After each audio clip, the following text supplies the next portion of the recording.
Due to popular demand, today I will be showing all of you how to install a yaw sensor switch in your Nissan 370Z.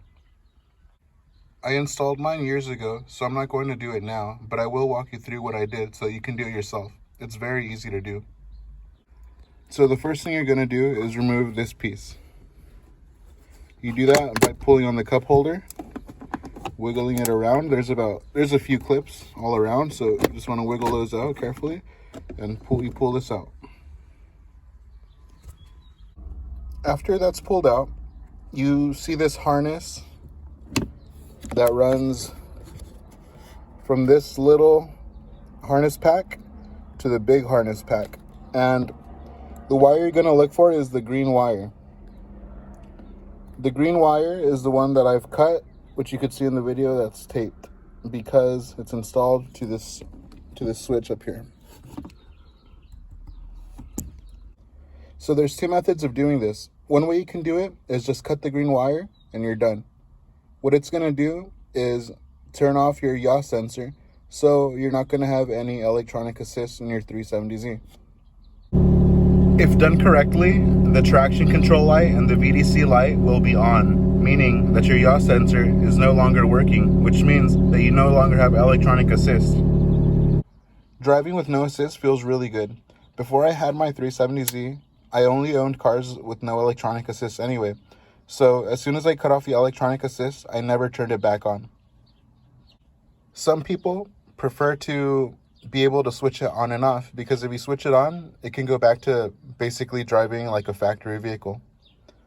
I personally don't need it to ever drive like a factory vehicle again, because I've made it pretty far in my build and I'm never going back to stock.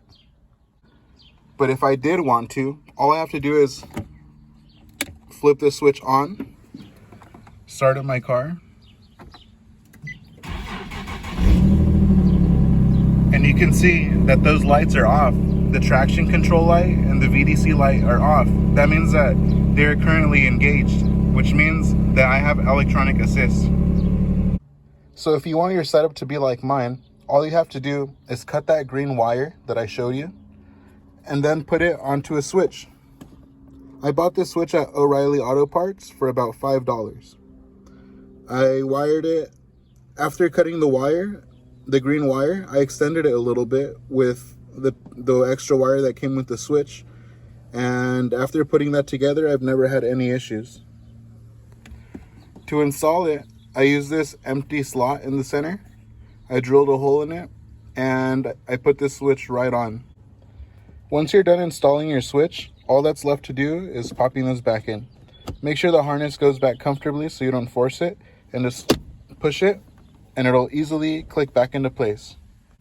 Having a yaw sensor switch like this is beneficial for many reasons.